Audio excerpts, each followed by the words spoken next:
Hey, this is a Whisper Ideas post, the article I send out on Sundays. Get it at gettacklebox.com/articles.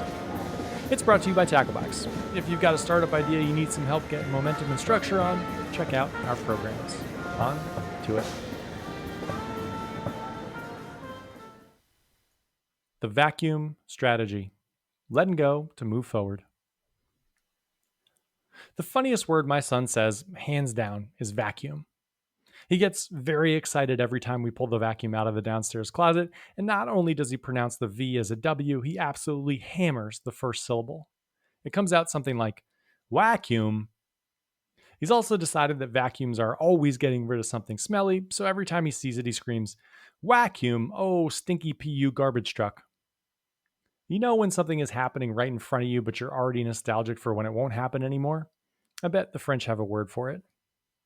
Anyway, my son doesn't have anything to do with today's post, but I've gotten so frustrated with everything I read beating this sterile ChatGPT created it's not this, it's this nonsense that I wanted to give you something real about my son and stinky vacuums. And today's post is about vacuums, and you can pronounce it any way you'd like, but I'd recommend giving vacuum a spin. It's fun. The loss of vacuums. Vacuums, for our purposes, are the blank space left when you remove something. Everything interesting in my life has come from vacuums. I used to do something, that something was taken away, usually against my will, and then I had to figure out a thing to replace it. And the replacement was usually way better than the original thing. Unfortunately, vacuums don't really exist anymore. They're uncomfortable, and removing discomfort, as I've told you a million times, is the most successful business strategy out there. Here is an example. When people used to break up, there'd be a vacuum, often described by the person being broken up with as a hole. A space where someone you once loved used to be, but now wasn't. They'd move 2 towns over, marry someone new, and for all intents and purposes, vanish. And you'd move on. That doesn't happen anymore. A good friend of mine broke up with a long term girlfriend about 18 months ago. But he still follows her on Facebook and Instagram. He likes her career updates on LinkedIn and checks her location on Snapchat out of, quote, habit. He claims it's harmless. The problem with this is that our brains are dumb. They don't understand that liking a LinkedIn post is, quote, harmless. They think it means the person is still in your life, so there's no vacuum, which means there's no opportunity to fill it. I use this example because it's easy to understand, but it is by no means the only or even most impactful one. We've optimized our lives to avoid vacuums. Here's another.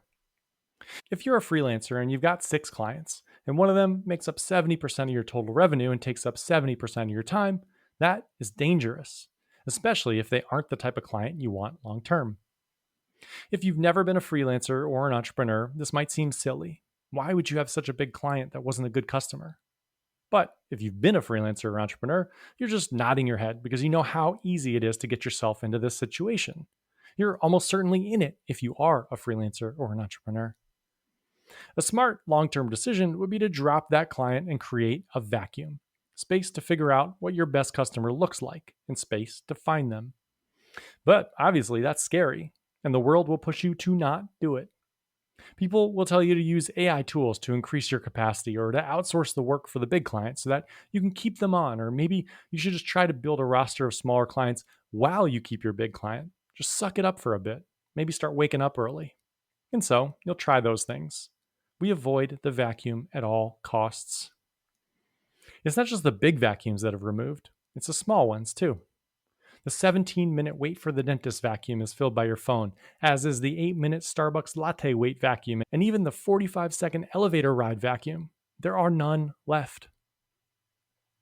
Vacuum economics. I think the problem with most vacuums is positioning. We suffer from loss aversion, so we value things we have way more than things we don't. You're twice as upset when you lose a $20 bill than you are excited when you find one. So, positioning against this inherent bias becomes huge. You'll need a strong argument. Let's go back to our freelancer.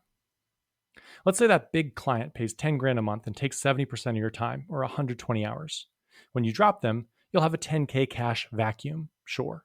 But you'll also get 120 hours to figure out how to fill it. In month 1, you might spend 40 hours on customer development, which is cold outreach and conversations with existing customers. Then another 40 hours on marketing campaigns to reach a customer that emerges. And then another 40 hours on direct sales to convert them. That was your vacuum. And I'd bet you'll have chipped away at that 10K hole with a much better customer really quickly.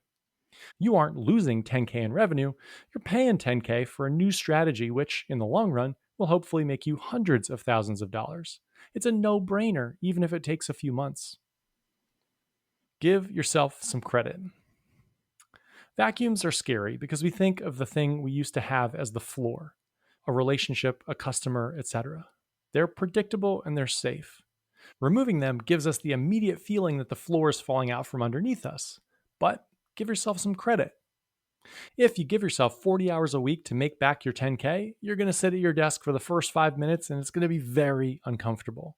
You'll say, "What the hell did I just do 7 or 8 times?" But you won't just roll over and die. You'll have an idea, then another. Why don't you try that thing you've been meaning to try? And you'll get back to work. A helpful tactic is to zoom forward. Pretend it's a year in the future and you're being interviewed on a podcast about this wildly successful thing you've built, and you tell the story. So I used to have this one big client, and they paid the bills, but I knew they weren't right long term. So I fired them. I cut my revenue by 80%. It was terrifying, but it gave me the space to blank.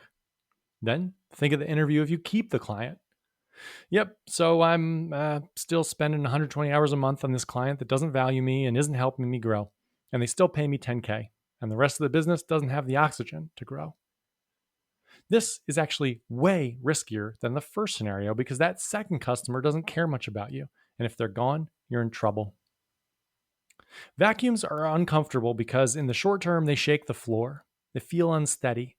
But in the long term, they raise your potential ceiling. It's the way to capture upside. Strategy requires space. It requires a vacuum. So, what vacuums are you avoiding? And again, it's more fun to say, vacuums. This was No Whisper Ideas. To get this in your inbox, head to gettacklebox.com/articles. And if you got a startup idea, check out our programs. Have a great week.